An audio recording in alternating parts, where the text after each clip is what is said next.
लगभग 300 सालों तक रोमानोव परिवार ने रूस पर शासन किया, लेकिन जार निकोलस सेकंड के शासन में सब कुछ काफी ड्रामेटिकली बुरी तरह से बिखर गया। रूस उस समय काफी स्ट्रेंज जगह थी, क्योंकि उस समय रूस के साथ अच्छी और बुरी दोनों चीजें हो रही थी। उस समय रूस दुनिया का सबसे तेज मॉडर्न और पावरफुल इंडस्ट्रियल पावर बन रहा था, लेकिन सब कुछ अनस्टेबल और कमजोर था। निकोलस जो पावर में था उसे लगता था कि उसकी सत्ता भगवान द्वारा दी गई है और उस पर सवाल नहीं उठाया जा सकता। उसका मानना यह था कि अगर कोई उस पर सवाल उठा रहा है तो वो व्यक्ति उसको ट्रस्ट नहीं करता है। लेकिन इतना कॉन्फिडेंट होने के बाद भी वो एक ऑटोक्रेटिक यानी तानाशाह था और डिसीजन लेने में वीक था, और इसीलिए उसने कोई भी बड़े रिफॉर्म्स नहीं होने दिए। ये कहानी है कि कैसे एक पूरा सिस्टम बिखर गया। ये कहानी है एक बड़े रूरल एम्पायर की जो लैंड शॉर्टेजेस, गरीबी और एक फास्ट ग्रोइंग इंडस्ट्रियल क्लास जो कि एक टफ वर्किंग कंडीशन और खराब फैक्ट्रीज के कंडीशन से डील कर रहा था। जब वर्ल्ड वॉर 1 हुआ तब जितनी भी पुरानी समस्याएं थी सरकार, खेतों और फैक्ट्री से रिलेटेड, सब ने मिलकर एक संकट में बदल दिया और रशियन रिवॉल्यूशन का कारण बना। 1900 के शुरुआती सालों तक लगभग रूस के 80% लोग किसान थे जो छोटे छोटे गांवों में रहते थे। उनके खुद के अपने रीति रिवाज होते थे। वो अक्सर छोटे खेतों में काम करते थे जो विलेज काउंसिल द्वारा दिया गया था। रूस की सबसे बड़ी इकोनॉमी का हिस्सा खेती था, जो देश के इनकम का आधा था, और लगभग रूस के 2/3 लोग इसी में अपना काम करते थे। लेकिन एग्रीकल्चर अब काफी पुराना हो गया था। खेती के इक्विपमेंट काफी पुराने थे और फसल भी सही से नहीं ग्रो कर रहे थे। जार की सरकार फार्मिंग को सही से मॉडर्न नहीं कर पाई और न ही जार ने लोगों को पर्याप्त जमीन ही दिए थे, तो इससे गांव के लोग अपने बेसिक नीड्स को पूरा नहीं कर पाए और इसके वजह से बड़ी समस्याएं होती रहीं। जैसे 1907 का सूखा, जिसमें लगभग लाखों जाने गई। एक तरफ जहां जार की सरकार खेती और किसानों से रिलेटेड समस्याओं को सुधारने में नाकाम रही, तो दूसरी तरफ रूस के तेजी से इंडस्ट्रियल सुपर पावर बनने के कारण फैक्ट्रीज में काम करने वाले वर्कर्स, जिनसे ज्यादा काम करवाया जाता था और पैसे भी कम मिलते थे, और इसके कारण उनमें सरकार और जार निकोलस के प्रति असहमति बढ़ रही थी। रूस अचानक से ही इंडस्ट्रियल पावर नहीं बन गया, बल्कि ज्यादातर रूस के इंडस्ट्रियल पावर बनने के पीछे सरकार का हाथ था। और सबसे बड़ा योगदान था काउंट सर्गेई यूलेविच वीटे, जो कि 1892 से 1903 तक फाइनेंस मिनिस्टर थे। बेसिकली इनके कारण ही रूस के मॉडर्नाइजेशन बनने का समय शुरू हुआ। वीटे का प्लान बेसिकली ये था कि गवर्नमेंट बिजनेसेस को ग्रो करने में हेल्प करे और बड़े प्रोजेक्ट्स को बचाने के लिए बाहर से इन्वेस्टमेंट लाना चाहिए। उसने रेलवेज को एक्सपेंड करने में फोकस किया और जर्मन स्टाइल को कॉपी किया, क्योंकि उसको लगता था कि रूस को एक बेहतर ट्रांसपोर्ट की आवश्यकता है और जिसके थ्रू वो अपनी वीक मिलिट्री और इकोनॉमी को बूस्ट कर सकते हैं। आखिर में इन सभी रिफॉर्म्स द्वारा रूस 1914 में वर्ल्ड वॉर 1 शुरू होने तक एक धीरे पिछड़ी हुई इकोनॉमी से एक तेज फास्टेस्ट ग्रोइंग इकोनॉमी बन गई। इतनी तेजी से इंडस्ट्रियल ग्रोथ असल में मजदूरों की कीमत पर आई। लाखों की संख्या में किसानों को उनकी जमीन से हटा दिया गया और खदानों में, छोटी फैक्ट्रीज में और छोटे कस्बों में आना पड़ा, और इसके कारण ओल्ड एम्पायर का अर्बन पॉपुलेशन पिछले 50 सालों में 7 मिलियन से बढ़कर 28 मिलियन हो गया। इन सभी ने मिलकर चीप वर्कर्स का एक ग्रुप तैयार किया जिसका पूरी तरह से फायदा लिया गया। वीटे, जिसने इंडस्ट्रियल स्ट्रेटजी को प्लान किया था, उसने कम वेतन को सही ठहराया और उसका मानना यह था कि जो वर्कर्स रूरल एरिया से आए हैं उनकी लाइफस्टाइल काफी सिंपल है, यानी रूरल लाइफस्टाइल है, और उनको यूरोप और अमेरिका की तुलना में ज्यादा वेतन की आवश्यकता नहीं है। तो उसने कहा कि कम वेतन रशियन बिजनेस के लिए काफी बेनिफिशियल था। फैक्ट्रीज की कंडीशन सच में खराब थी, क्योंकि वर्कर्स को प्रोटेक्ट करने के लिए कोई भी कानून नहीं था। मात्र 2 बड़े फैक्ट्री के कानून पास हुए थे। पहला 1885 में, जिसमें औरतों और बच्चों को रात में काम करने के लिए मना किया गया, और दूसरा 1897 में, जिसमें रोज के काम को 11 घंटे कर दिया गया था। लेकिन सबसे खराब चीज ये थी कि जो छोटे वर्कशॉप्स थे जहां ज्यादातर लोग काम करते थे, खास तौर पर औरतें, ये कानून इन वर्कशॉप्स पर लागू नहीं होते थे। इन वर्कशॉप्स में ऐसी मशीनें होती थी जो काफी ज्यादा अनसेफ थी और इन मशीनों द्वारा एक्सीडेंट्स होना स्वाभाविक था, और अगर कोई वर्कर को कुछ हो जाता था तो इन वर्कर्स के पास इंश्योरेंस नहीं होता था और इनको नाम मात्र का मुआवजा मिलता था, चाहे हाथ हो जाए या आंख। कई फैक्ट्रीज के मालिक वर्कर्स को बहुत खराब ट्रीट करते थे। निकोलस सेकंड ने रूस को तेजी से इंडस्ट्रियलाइजेशन के लिए तेजी से पुश किया, क्योंकि वो चाहता था कि रूस स्ट्रांग और पावरफुल लगे, और इसी के चलते 1898 में मिन्स्क में Russian social democratic labour party का उदय हुआ, जो कि एक मार्क्सिस्ट पार्टी थी, और इसका उद्देश्य ऑटोक्रेसी यानी एक तंत्र यानी जार के निरंकुश शासन को गिराकर सोशलिज्म की स्थापना करना था। लेकिन जिस तरह से गवर्नमेंट ने ये सब किया, बेसिकली उसी के कारण रेवोल्यूशन के लिए एक परफेक्ट सेटअप तैयार हुआ। सरकार ने हजारों की संख्या में वर्कर्स को बड़े शहरों में फैक्ट्रीज में पैक कर दिया और उनको किसी भी तरह का स्ट्राइक करने से मना कर दिया गया। और यहां तक कि 1905 तक रूस में शायद ही कोई लीगल या इंडिपेंडेंट ट्रेड यूनियन थी। इतने रिस्ट्रिक्शंस के बाद भी रशियन वर्कर्स 1905 में पूरे यूरोप में सबसे ज्यादा स्ट्राइक किया। और फिर जार ने जब सोचा कि रशियन एम्पायर को फार ईस्ट तक बढ़ाया जाए, तो इसके वजह से भी लोगों का सरकार के प्रति असहमति बढ़ी, क्योंकि सरकार का ये प्लान पूरी तरह से बैकफायर कर गया। और इसी एक्सपेंशन पॉलिसी के चलते रूसो जापानी से वॉर भी हुआ, क्योंकि दोनों देश मंचूरिया और कोरिया पर कंट्रोल चाहते थे। रूस मेनली मंचूरिया में स्थित पोर्ट ऑर्थर जैसा गर्म पानी वाला पोर्ट चाहता था, लेकिन रूस के लिए ये वॉर काफी बुरा रहा। रूस को जमीन और समुद्र दोनों जगह से हार का सामना करना पड़ा। इस हार ने जनता को यह दिखा दिया कि रूसी सरकार कितनी खराब तरह से चीजों को चला रही है, खास तौर पर मिलिट्री। तो ये एक कारण था 1905 के रिवॉल्यूशन का। और जापान की जीत के बाद चीजें बड़े पैमाने पर बदल गई, क्योंकि ये हार रूस के लिए आने वाली 1917 के रिवॉल्यूशन की तरफ इशारा था। फिर 22 जनवरी 1905 को सेंट पीटर्सबर्ग में एक इंसिडेंट होता है जिसे ब्लडी संडे कहा गया, और जिसने 1905 के रिवॉल्यूशन की शुरुआत की। इसे ड्रेस रिहर्सल के नाम से भी जाना जाता है, क्योंकि इससे रिवॉल्यूशनरीज और जार की सरकार को यह समझ आ गया कि 1917 के रिवॉल्यूशन के लिए क्या काम करेगा और क्या नहीं। तो जैसा कि अभी हमने देखा कि 1905 के पहले रशिया की हालत काफी खराब थी। लोग गरीबी से जूझ रहे थे, खराब वर्किंग कंडीशन थी और इकोनॉमी भी संकट में थी। और ऊपर से रूसो जापानीज वॉर, जिसमें रूस को बुरी तरह हार का सामना करना पड़ा। इन सभी चीजों ने मिलकर सभी वर्ग के लोगों को जार निकोलस सेकंड के प्रति और उसके एक तंत्र राज से असहमति बढ़ी। फिर होता यह है कि रूस में फैक्ट्री और मिल वर्कर्स का एक ऑर्गेनाइजेशन बना था, जिसे फादर जॉर्जी गैपॉन, एक ऑर्थोडॉक्स पादरी थे, वो लीड कर रहे थे। पहले तो पुलिस ने भी इन वर्कर्स को सपोर्ट करना चाहती थी, क्योंकि वे चाहते थे कि वर्कर्स बिना किसी पॉलिटिक्स में फंसे बिना सुरक्षित तरीके से कंप्लेन करें। लेकिन 1904 के अंत तक वर्कर्स का ग्रुप वायलेंट और पॉलिटिकल हो गया। फिर दिसंबर 1904 में प्यूटिलो आयरन वर्क्स में वर्कर्स ने स्ट्राइक कर दिया, जब 4 वर्कर्स को काम से निकाल दिया गया। और देखते देखते 1,50,000 से ज्यादा वर्कर्स पूरे शहर से स्ट्राइक में भाग लिया। और हत्याकांड के दिन फादर गैपॉन ने अपने पादरी वाले कपड़े पहनकर बड़ी संख्या में वर्कर्स और उनकी फैमिलीज को लीड करते हुए सेंट पीटर्सबर्ग स्थित विंटर पैलेस की ओर बढ़ रहे थे। ये एक पीसफुल मार्च था, जिसमें फादर गैपॉन जार को पिटीशन दे सकें। इस पिटीशन में सोशल और पॉलिटिकल समस्याओं के बारे में बात की गई थी। पूरी अपील जो थी वो एक पारंपरिक अंदाज में लिखी गई थी, जिसमें जार को लिटिल फादर कहा गया। जिस समय ये पूरा इंसिडेंट हुआ, निकोलस सेकंड शहर में नहीं था। ग्रैंड ड्यूक व्लादिमीर, जो कि निकोलस सेकंड का अंकल और सिक्योरिटी चीफ भी था, उसने ऑर्डर दिया डिमॉन्स्ट्रेटर्स पर शूट करने के लिए। नार्वा गेट और नेवेस्की प्रॉस्पेक्ट के पास आर्मी यूनिट्स, जिसमें प्रियोब्रोजेंस्की गार्ड्स भी शामिल थे, उन्होंने पीसफुल प्रोटेस्टर्स पर गोलियां चलाई। बस एक जोर की वार्निंग और बगल बजाने के बाद ज्यादातर एस्टिमेट के अकॉर्डिंग लगभग 200 से अधिक लोग मारे गए और 800 से ज्यादा लोग घायल हुए। फादर गैपॉन किसी तरह से बच गया और बाद में उसने कहा कि ये पूरा इंसिडेंट एक बहुत बड़ा धोखा था, जिसने जार के प्रति लोगों के ट्रस्ट को तोड़ा। इसके बाद जब पूरे शहर में वर्कर्स और आम लोग सड़क पर उतर आए और ऑलमोस्ट बड़े शहर बंद हो गए थे, और फिर निकोलस सेकंड ने 17 अक्टूबर 1905 को अक्टूबर मैनिफेस्टो जारी किया। उसने लोगों को बेसिक रिफॉर्म्स की छूट दी, जैसे बोलने की आजादी, मीटिंग्स करने की आजादी, और उसने एक चुनी हुई स्टेट डूमा बनाई जो कि कानून बनाने और सरकार के बजट पास करने में हेल्प करेगी। पहले डूमा की बैठक अप्रैल 1906 में हुई। ज्यादातर लोग बड़े सुधार चाहते थे, जैसे किसानों को जमीन देकर, लेकिन निकोलस ने डूमा को ही बंद कर दिया, ये कहकर कि लोग अब ज्यादा डिमांड कर रहे हैं। उसके बाद की डूमा की बैठक, जैसे 1907 की बैठक, एक स्ट्रिक्ट वोटिंग सिस्टम के तहत चली, जो कि अमीर जमींदारों को फेवर करती थी। 1905 के रिवॉल्यूशन में जार की सरकार को कुछ बदलाव करने के लिए मजबूर तो किया, लेकिन जार के शासन को खत्म नहीं कर पाई।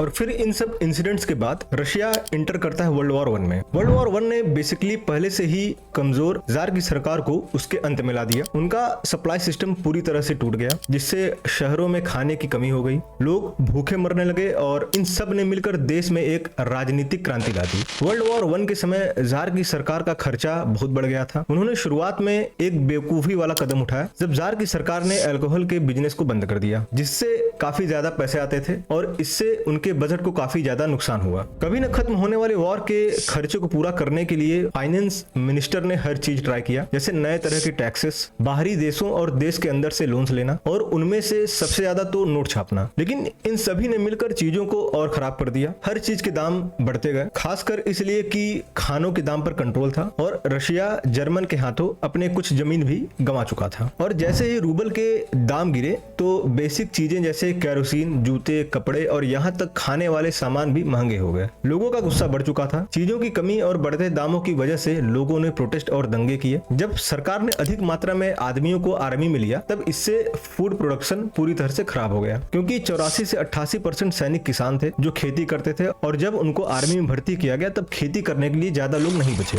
और उसके ऊपर से आर्मी ने बहुत सारे मजबूत हल चलाने वाले घोड़े भी ले लिए, और खेती करने के लिए पर्याप्त सामान भी नहीं थे, और इन सब के कारण खेती होने वाली जमीन कम हो गई। 1914 में लगभग 58.7 मिलियन डेसियातिन्स से घटकर 1917 तक 52.4 मिलियन डेसियातिन्स हो गई। डेसियातिन्स एक रशियन यूनिट है भूमि क्षेत्र की। जब देश की इकोनॉमी गिर रही थी तो वहीं दूसरी तरफ रशियन आर्मी ईस्टर्न फ्रंट पर हार रही थी। इससे लोगों का गवर्नमेंट के प्रति कॉन्फिडेंस पूरी तरह से खत्म हो गया। रशिया को भारी नुकसान हुआ। 12 से 16 मिलियन भेजे गए सैनिकों में लगभग 55 लाख सैनिक मारे गए या घायल हुए, और जिसमें से 5 लाख सैनिक लापता थे। 30 लाख सैनिकों को बंदी बना लिया गया था। 1917 के पहले पेट्रोग्राड में लोग खाने के लिए स्ट्रगल कर रहे थे। वर्ल्ड वॉर 1 ने पहले से ही रेल व्यवस्था बिगाड़ दी थी, और कुछ ट्रेडर्स अपने पास सामान रखे हुए थे, और ज्यादातर चीजें आर्मी को भेज दी जा रही थी। चीजों के दाम बढ़ते जा रहे थे और वर्कर्स की पेमेंट नहीं बढ़ रही थी, और सरकार ने यहाँ तक कि ब्रेड की राशनिंग भी कम कर दी थी। तो इससे लोगों को खाने के लिए लंबी लाइनों में लगना पड़ता था, और लोगों में फ्रस्ट्रेशन और गुस्सा बढ़ता गया। जनवरी के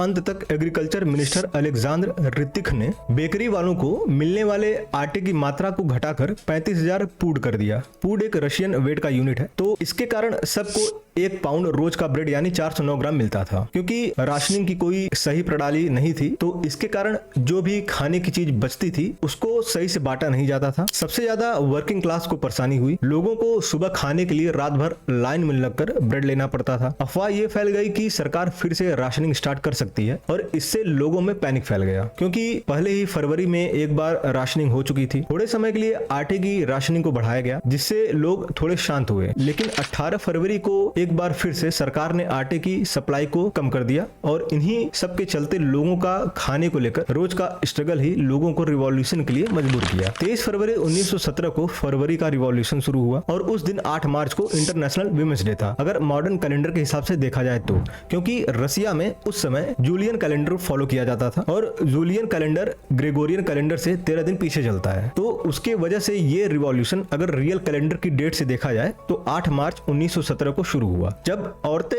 खाने के लाइन में खड़ी रहकर कीमतों को बढ़ता देख और खाने की कमी से परेशान हो गई। तब वर्किंग क्लास औरतों ने पेट्रोग्राड की सड़कों पर उतर आई। ये रिवॉल्यूशन किसी पॉलिटिशियन द्वारा नहीं प्लान किया गया था, बल्कि ये अपने आप ही हो गया। पेट्रोग्राड के बोल्शेविक लीडर्स, खासकर वेबर्ग डिस्ट्रिक्ट की कमेटी ने लोगों से शांत रहने की अपील की। एक बोल्शेविक वर्कर कायूरो तो गुस्सा भी हो गया था जब औरतों ने पार्टी के लीडर्स की बातों को इग्नोर कर दिया। कुल मिलाकर पूरा प्रोटेस्ट किसी के प्लान द्वारा नहीं शुरू हुआ, बल्कि ये नेचुरली लोगों द्वारा शुरू हुआ। लगभग 2 लाख लोग सड़कों पर आ गए और खाने की डिमांड से बदलकर अब वो जार को हटाने की डिमांड करने लगे, और साथ ही साथ वॉर को भी रोकने की डिमांड करने लगे। सिचुएशन खराब होता देख जार निकोलस सेकंड ने जनरल सर्गेई खाबलो, जो कि पेट्रोग्राड शहर के पुलिस का हेड था, दंगे को बल के द्वारा रोकने का आदेश दिया। पुलिस, कोजैक और आर्मी यूनिट्स को दंगे तोड़ने के लिए भेजा गया, लेकिन कुछ काम नहीं आया और इससे बड़ा टकराव लगभग तय हो गया। 27 फरवरी को जार ने प्रोटेस्टर्स पर गोली चलाने का आदेश दिया, लेकिन सोल्जर्स ने मना कर दिया। बल्कि अब सैनिकों ने भी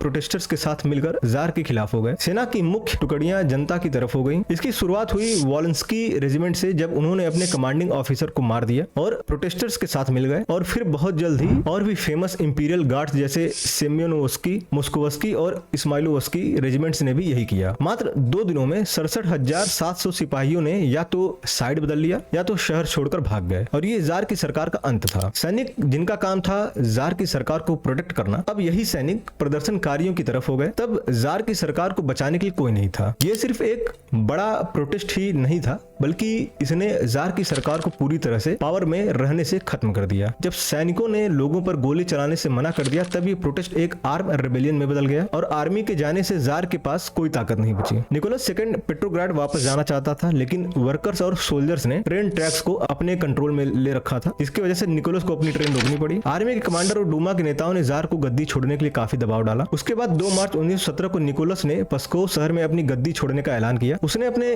बीमार बेटे अलेक्सी की तरफ से त्यागपत्र दिया और कहा कि उसका भाई ग्रैंड ड्यूक माइकल उसकी जगह लेगा, लेकिन उसके भाई ने भी गद्दी लेने से मना कर दिया और इससे 300 सालों से शासन करने वाली रोमानोव परिवार का रूल खत्म हुआ। जार के जाने के बाद भी कोई मजबूत सरकार नहीं बन पाई, बल्कि पावर कई तरफ बट गई। एक अजीब और अनसर्टेन सिस्टम बन गया जिसे ड्यूअल पावर कहा गया। ड्यूअल पावर का मतलब था कि रसिया को 2 ग्रुप्स एक साथ चलाने की कोशिश, जिसमें पहली थी द प्रोविजनल गवर्नमेंट। जार की गद्दी छोड़ने के बाद डूमा के कुछ पुराने लीडर्स ने प्रोविजनल गवर्नमेंट को फॉर्म किया और इस ग्रुप को लीड कुछ अपर क्लास के लोग कर रहे थे, जैसे कि बिजनेसमैन, जमींदार और बाद में अलेक्जेंडर केरेंस्की जैसे पॉपुलर सोशलिस्ट नेता भी इसमें शामिल हुए। ऑफिशियली ये एक लीगल गवर्नमेंट थी। इन्होंने फ्रीडम, राइट्स और नए कॉन्स्टिट्यूशन बनाने के लिए इलेक्शन ऑर्गेनाइज करवाने जैसे वादों को पूरा करने के लिए कहा, लेकिन उनसे गलती ये हो गई कि उन्होंने रशिया को वर्ल्ड वॉर 1 में लड़ने की बात को जारी रखा और रशिया की हालत पहले से ही खराब थी, न खाने का सोर्स न पैसे। फिर भी सरकार ने वार में लड़ने की बात को सपोर्ट किया क्योंकि उनको फ्रांस और ब्रिटेन से सपोर्ट चाहिए था और इसके कारण लोगों का प्रोविजनल गवर्नमेंट से भरोसा उठ गया। और दूसरा ग्रुप था द पेट्रोग्राड सोवियत।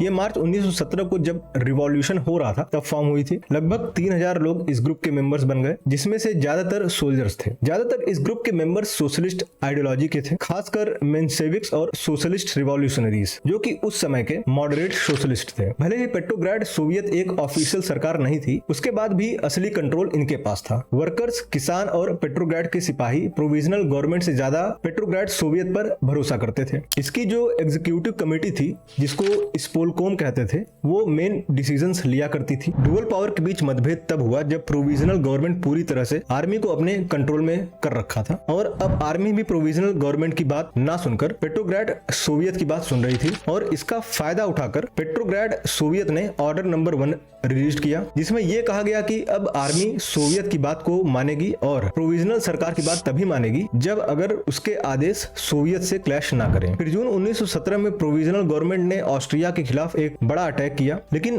प्लान पूरी तरह खराब हो गया और इससे लोगों में प्रोविजनल गवर्नमेंट के प्रति और गुस्सा बढ़ गया और कई आर्मी के सोल्जर्स भाग गए और कुछ ने अपने ऑफिसर को ही मार दिया। और फिर एक मंथ पहले यानी अप्रैल को व्लादिमीर लेनिन अपने 17 साल के एग्जाइल से वापस आ गए थे। बेसिकली लेनिन को 1897 में रिवॉल्यूशनरी एक्टिविटीज के चलते उनको 3 साल के लिए देश से निकाल दिया जाता है और फिर 1900 में रूस वापस आते हैं, लेकिन फिर वो वहां से वेस्टर्न यूरोपियन कंट्रीज में जैसे जर्मनी, स्विट्जरलैंड, फ्रांस और यूनाइटेड किंगडम में 17 साल रहते हैं और मार्क्सिस्ट विचारधारा को वहां से बैठकर रूस में भेजते थे। लेनिन जैसे ही वापस रूस आता है तो उसने तुरंत ही अप्रैल थीसिस नाम का अपना एक प्लान पेश किया। इसमें लेनिन ने यह कहा कि प्रोविजनल गवर्नमेंट पर जनता भरोसा ना करें क्योंकि ये वही पुराने सरकार की तरह ही है। उसने वर्ल्ड वॉर 1 को साम्राज्यवादी ताकतों की लड़ाई कहा और उसने पूरी ताकत सोवियत को सौंपने को कहा क्योंकि उसको लगता था कि लोगों का सही रिप्रेजेंटेटिव वही करते हैं। इन डिमांड्स ने लेनिन को प्रोविजनल गवर्नमेंट के अगेंस्ट खड़ा कर दिया क्योंकि सरकार तो चाहती ही थी वॉर को जारी रखना, क्योंकि उनका मानना यह था कि अगर वॉर चलता रहा तो वेस्टर्न एलाइज रूस को पैसे और सप्लाई भेजते रहेंगे और यह फैसला उनके लिए एक बड़ी गलती बना। बोल्शेविक पार्टी, जिसका मेन लीडर लेनिन था, यह party Russian social democratic labour party थी जो 1898 में बनी एक मार्क्सिस्ट पार्टी थी, जैसा कि अभी मैंने बताया था। तो 1903 में इस पार्टी की सेकेंड कांग्रेस में लेनिन ने अपना प्रस्ताव रखा कि पार्टी को फुल टाइम और ट्रेंड रिवॉल्यूशनरीज की जरूरत है, लेकिन दूसरे गुट का लीडर जूलियस मार्टो इसके अगेंस्ट था और उसका मानना था कि पार्टी को कोई भी ज्वाइन कर सकता है और जो भी उनके इस सोशलिस्ट कॉज को सपोर्ट करता है। जैसे कि बाकी के यूरोपियन देशों में सोशलिस्ट पार्टियां बिना किसी रोक टोक के चलती हैं और उनके इन्हीं आर्गुमेंट्स के चलते पार्टी 2 ग्रुप्स में बट गया। लेनिन का ग्रुप वोट में मेजॉरिटी से जीत गया तो उसके पार्टी का नाम बोल्शेविक्स हो गया, यानी जिसका मतलब होता है मेजॉरिटी। हालांकि उनका ग्रुप उतना भी बड़ा नहीं था और वहीं दूसरी तरफ मार्टो के ग्रुप का नाम मेंशेविक्स हुआ, जिसका मतलब था माइनॉरिटी। तो बोल्शेविक्स ने लोगों का